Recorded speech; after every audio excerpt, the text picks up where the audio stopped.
யோவான் 12வது அதிகாரம் 12வது வசனத்திலிருந்து 15வது வசனம் வரை. மறுநாளிலே இயேசு எருசலேமுக்கு வருகிறார் என்று பண்டிகைக்கு வந்த திரளான ஜனங்கள் கேள்விப்பட்டு குருத்தோலைகளை பிடித்து கொண்டு அவருக்கு எதிர்கொண்டு போகும்படி புறப்பட்டு, ஓசன்னா, கர்த்தருடைய நாமத்தினாலே வருகிற இஸ்ரவேலின் ராஜா ஸ்தோத்தரிக்கப்பட்டவர் என்று ஆர்ப்பரித்தார்கள். அல்லாமலும், சீயோன் குமாரத்தியே, பயப்படாதே, உன் ராஜா கழுதை குட்டியின் மேல் ஏறி வருகிறார் என்று எழுதியிருக்கிற பிரகாரமாக இயேசு ஒரு கழுதை குட்டியை கண்டு அதன் மேல் ஏறி போனார். இயேசு ஒரு கழுதை குட்டியை கண்டு அதன் மேல் ஏறி போனார். நாம் வாசித்ததான இந்த வசனம், அது இயேசு எருசலேமின் வழியாக ஒரு ட்ரையம்பல் என்ட்ரி, ஒரு வெற்றியின் பவனி சென்றதாக வேதம் நமக்கு காண்பித்து கொடுக்கிறது. இந்த குருத்தோலை ஞாயிறு என்பது ஈஸ்டர் ஞாயிறுக்கு முந்தின அந்த ஞாயிறு கொண்டாடப்படுகிறது. ஈஸ்டர் ஞாயிறுக்கு முந்திய ஞாயிறு எல்லா இடங்களிலும் கொண்டாடப்படுகிறது. என்ன நிகழ்வு, என்ன நடந்துச்சு அப்படின்னா, இயேசு தம்முடைய கடைசி நாட்கள்ல, கடைசி சில நிமிடங்கள் இருக்கிறதான அந்த வேளையில இயேசு என்ன செய்தார் என்றால், சிலுவையில் அறையப்பட்டு இரத்தம் சிந்தி ஜீவனை கொடுக்க வேண்டியதான அப்படிப்பட்டதான ஒரு சூழலுக்கு அனுப்பப்படும் பொருட்டு அதற்கு எருசலேமின் வழியாக அவர் செல்ல வேண்டியதான ஒரு அவசியம் இருந்தது. இப்போ எருசலேமுக்குள்ள அவர் போய் அதற்கு பிற்பாடு அவர் அந்த நியாயாசனத்தில் நின்று பிலாத்துக்கு முன்பதாகலாம் நின்று இப்படி பல காரியங்கள் நடந்தேறி அதன் பிற்பாடு சிலுவையில் அறையப்படுவதற்கு அவர் ஒப்பு கொடுக்கப்பட வேண்டியதான கட்டாயம் இருந்தது. அந்த அடிப்படையில் இயேசு இப்போது எருசலேமுக்கு என்ன செய்கிறார், வருகிறார்.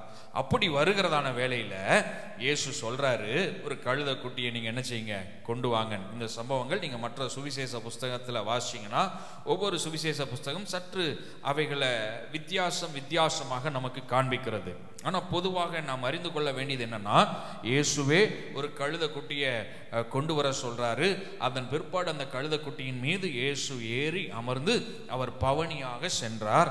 அப்பொழுது எருசலேமில் இருக்கிறதான ஜனங்கள் குருத்தோலைகளை பிடித்து வழிநெடுக நின்று அவர்கள் இங்கு சொல்லப்பட்டதான வார்த்தையின்படி, ஓசன்னா, கர்த்தருடைய நாமத்தினாலே வருகிற இஸ்ரவேலின் ராஜா ஸ்தோத்தரிக்கப்பட்டவர் என்று சொல்லி அவரை புகழ்ந்தார்கள்.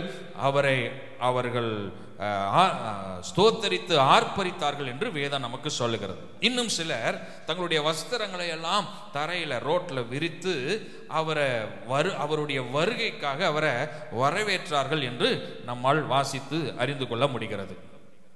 இப்படிப்பட்டதான ஒரு ஆரவாரம் நிறைந்ததான ஒரு மகா பெரிய செலிப்ரேஷனோடு கூட இயேசு அங்கே வரவேற்கப்பட்டார். இயேசுனுடைய வருகையை அங்கு இருந்ததான ஜனங்கள் எல்லாரும் கொண்டாடினார்கள். தங்கள் வஸ்திரங்களை எல்லாம் விரித்து அவரை வரவேற்றார்கள் என்பது கிட்டத்தட்ட ஒரு சிகப்பு கம்பள வரவேற்பு போன்றது. நமக்கு தெரியும், சிகப்பு கம்பள வரவேற்பு அப்படிங்கிறது எத்தனை முக்கியத்துவம் வாய்ந்தது, அது எவ்வளவு ப்ரீஷியஸ் அப்படிங்கிறது தெரியும். ஒரு முக்கியமான ஆள், ஒரு நாட்டின் பிரதமர் அல்லது ஒரு நாட்டினுடைய முக்கியமான நபர் வரும்போது அவரை ஏர்போர்ட்ல ஃப்ளைட்டுக்கு கீழே இருந்து என்ன செஞ்சிடறாங்க, ரெட் கார்பெட் விரிச்சு, சிகப்பு கம்பளம் விரிச்சு ஃப்ளைட்ல இருந்தே எதில் தான் கூட்டு போறாங்க, சிகப்பு கம்பளத்துல தான் அவரை கூட்டு போறாங்க. ஏன்னா அவர் முக்கியமானவர். அதனால அவருக்குன்னு கொடுக்க வேண்டியதான அந்த கணம், மரியாதை அதுல என்ன செய்யுது, வெளிப்படுது. இப்ப இங்க ஜனங்கள் எல்லாம் தங்களுடைய வஸ்திரத்தை வழிநெடுக விரித்து அவரை வரவேற்றார்கள் என்பதும், அவரை அவ்வளவு மேன்மையா எண்ணி அவர்கள் வரவேற்றார்கள் என்பதை நமக்கு காண்பித்து கொடுக்கிறது. அது மாத்திரமல்ல, குருத்தோலையை ஏந்தி குருத்தோலையை அசைத்து அவர்கள் கர்த்தருடைய நாமத்தினாலே வருகிற இஸ்ரவேலின் ராஜா ஸ்தோத்தரிக்கப்பட்டவர் என்று ஆர்ப்பரித்தார்கள் என்பது அது ஒரு வெற்றியின் தொனி. நம்ம ஊர்ல ஜெயித்த ஆளு பார்த்தீங்கன்னா கையில் ஒரு பெரிய கொடியை எடுத்து அந்த கொடியை என்ன செய்யறாங்க, அசைக்கிறாங்க. சிம்பாலிக்கா என்ன சொல்ல விரும்புறாங்க, ஜெயிச்சிட்டோம், எங்களுக்கு ஜெயம் அப்படின்னு சொல்றதுதான் அந்த கொடியை அசைக்கிறது. ஜனங்கள் நாங்கள் வெற்றி பெற்று விட்டோம், எங்கள் ராஜா வெற்றி நாயகராய் பவனி வருகிறார் என்பதை வெளிப்படுத்தும் விதமாகவே அப்படி செய்தார்கள். இது எல்லாம் இயல்பாய் நடந்த ஒன்று. இது நம்மளுடைய யோசனைக்கு நம்ம இதை தியானிக்கும் போது யதார்த்தமாய் நடைபெற்ற ஒன்றாக நாம் எடுத்துக்கொள்ளலாம். ஆனால் அதே சமயத்தில் இதில் இருந்து அநேக சத்தியங்களை பரிசுத்த ஆவியானவர் நமக்கு கற்றுக் கொடுக்க விரும்புகிறார். இதில் இருந்து பரிசுத்த ஆவியானவர் சில காரியங்களை இந்த காலை வேளையில் நமக்கு ஞாபகப்படுத்தி நம்மை உற்சாகப்படுத்த விரும்புகிறார். இந்த ஜனங்கள் 13வது வசனத்தில் நம்ம வாசிச்சோம், ஓசன்னா கர்த்தருடைய நாமத்தினாலே வருகிற இஸ்ரவேலின் ராஜா ஸ்தோத்தரிக்கப்பட்டவர் என்று ஆர்ப்பரித்தார்கள். அப்படியே இன்னொரு வசனத்தை வாசிப்போம். லூக்கா 19வது அதிகாரம் 38வது வசனம். வருகிற ராஜா ஸ்தோத்தரிக்கப்பட்டவர், பரலோகத்திலே சமாதானமும் உன்னதத்திலே மகிமையும் உண்டாவதாக என்று மிகுந்த சத்தத்தோடே தேவனை புகழ்ந்தார்கள். They praised God. நமக்கு இது கற்றுக் கொடுப்பது என்னன்னா, இயேசுவினுடைய பவனி தேவனை துதிக்க வைத்தது. அப்ப நமக்கு இது சொல்லி தருகிற சத்தியம் என்னன்னா, இயேசு ஒருவரே புகழப்படத்தக்கவர் என்பதை நமக்கு சொல்லி தருகிறது. Jesus is the only one to be praised. இயேசு ஒருவரே துதிக்கப்படத்தக்கவர், இயேசு ஒருவரே புகழப்படத்தக்கவர், இயேசு ஒருவரே புகழ்ச்சிக்குரியவர். அல்லேலூயா, அல்லேலூயா. ஆம், நம்ம வாழ்க்கையில நாம யாரையாவது புகழணும்னு நினைச்சோம்னா அது யாராத்தான் இருக்கணும்? இயேசுவாகத்தான் இருக்க வேண்டும். அவரைத்தான் நம்ம என்ன செய்யணும்? புகழணும். அரசியல்வாதிகள் பாருங்க, மனிதர்களை புகழ்றாங்க. ஆமா, விடி வெள்ளியே, அப்புறம் மன்னா முடிசூடா மன்னனே, அப்புறம் இன்னும் என்னென்னமோ வார்த்தைகள் எல்லாம் போட்டு தமிழ் டிக்ஷனரியில தேடி எடுத்தெல்லாம் வார்த்தைகளை போட்டு இந்த மனிதர்களை புகழ்ந்து தள்ளுறாங்க. எல்லாம் ஒரு சுய லாபத்துக்காகத்தான். ஆனா உண்மையாகவே புகழப்படக்கூடியவர் யார் தான்? நாம் ஆராதிக்கிற இயேசு தான். அல்லேலூயா. அவர் தான் எல்லா புகழ்ச்சிக்குரியவர். அவர் தான் எல்லா மகிமைக்கும் பாத்திரராய் இருக்கிறார்.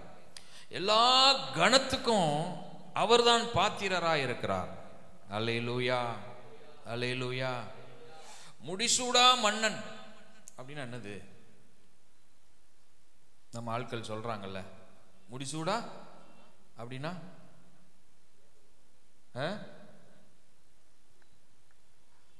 நான் அப்படித்தான் நினைச்சேன். எலெக்ஷனே நடக்காம அவர் என்ன ஆயிடுறாரு? மன்னன் ஆயிடுறாரு அப்படின்னு நான் நினைச்சேன். அப்புறம்தான் விவரம் புரிஞ்சுக்கிட்டேன். அதுக்கு விளக்கம் அது மாத்திரம் கிடையாதான்.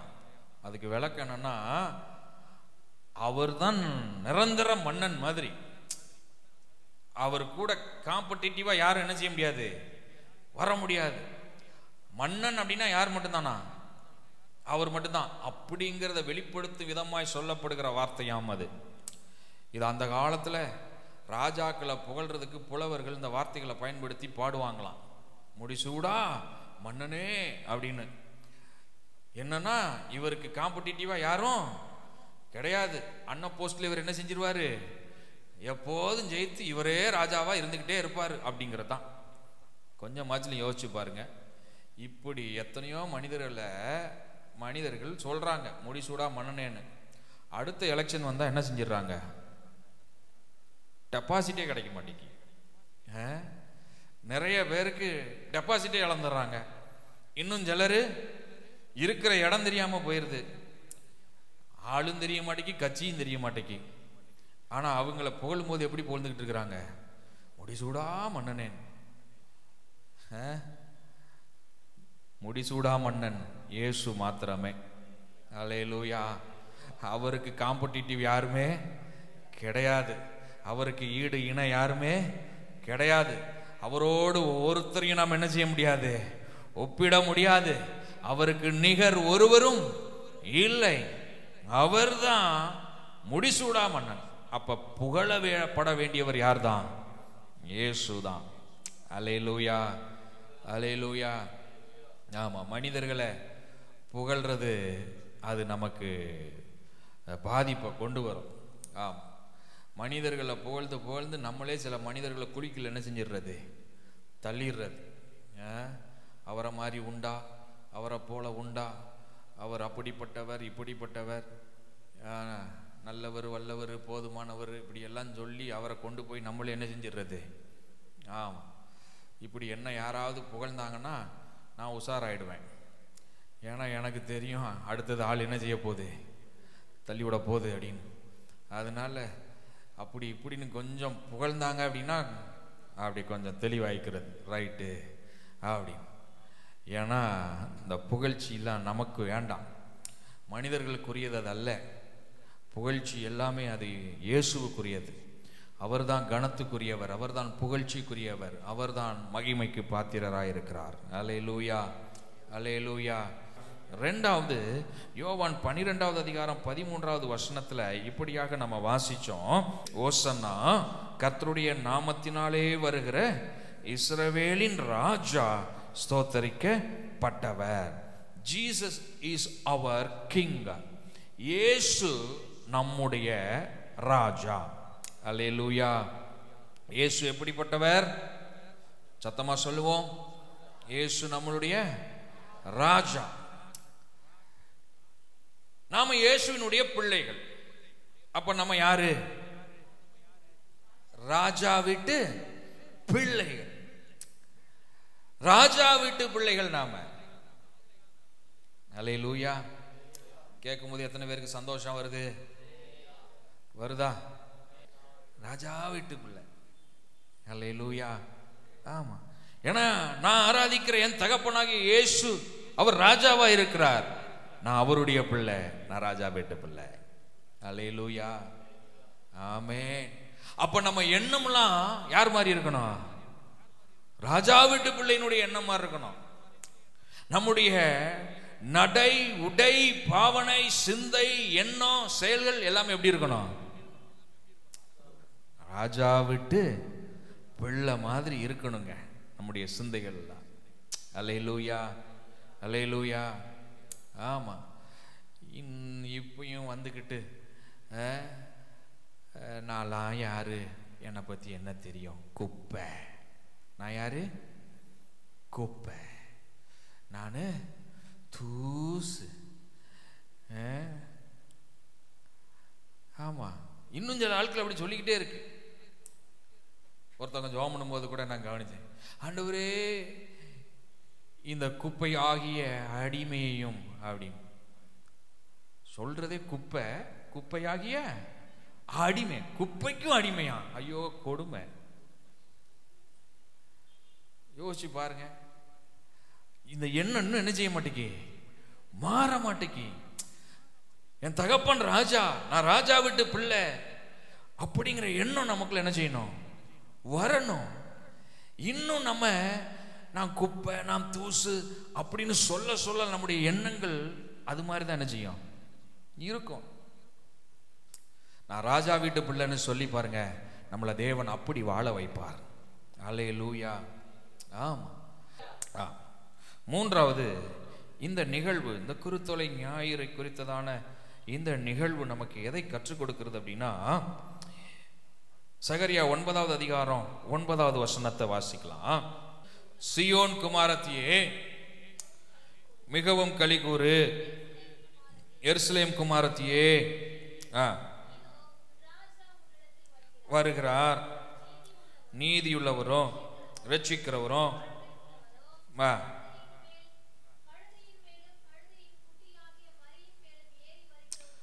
ரைட்.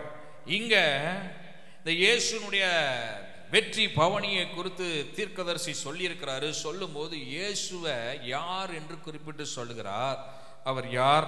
நீதியுள்ளவர், இரட்சிக்கிறவர் என்று சொல்லி அடுத்ததாய் சொல்லியிருக்கிறார், அவர் தாழ்மை உள்ளவர். இயேசுனுடைய பவனியும் அந்த தாழ்மையின் வெளிப்பாடாகவே அங்கே நமக்கு காண்பிக்கப்படுகிறது. அவர் கழுதை மேலும் கழுதை குட்டியாகிய மரியின் மேலும் ஏறி பவனி வந்தார். இந்த தாழ்மையின் வெளிப்பாடு அங்க வெளிப்பட்டது நமக்கு, நாம் தாழ்மையுடையவர்களாய் இருக்க வேண்டும் என்பதை நமக்கு என்ன செய்து கற்றுக் கொடுக்கிறது. அல்லேலூயா. பி ஹம்பிள், தாழ்மைப்படுங்கள், தாழ்மையுள்ளவராய் இருங்கள் என்பதை நமக்கு கற்றுக் கொடுக்கிறது. இந்த தாழ்மை என்பது நம்மளுடைய உள்ளத்துல இருந்து வெளிப்பட வேண்டிய ஒன்று. நம்முடைய உள்ளத்துல, நம்முடைய எண்ணங்கள்ல, சிந்தைகள்ல பெருமை இல்லாதபடிக்கு அந்த பெருமையை தூக்கி எறிந்து தேவ சமூகத்துல நம்மளை முற்றிலும் தாழ்த்துகிறதான தாழ்மை. அல்லேலூயா, அல்லேலூயா. நான் ஏற்கனவே சொல்லும்போது ராஜா வீட்டு பிள்ளைகளுடைய சிந்தனைகள், ராஜா வீட்டு பிள்ளைகளுடைய செயல்கள் அப்படின்னு சொன்னேன். அந்த செயல்பாட்டுக்கும் இங்க இருக்கிறதான இந்த தாழ்மை என்கிறதான செயல்பாட்டுக்கும் இருக்கிற வித்தியாசம் வேறு. புரியுதா உங்களுக்கு?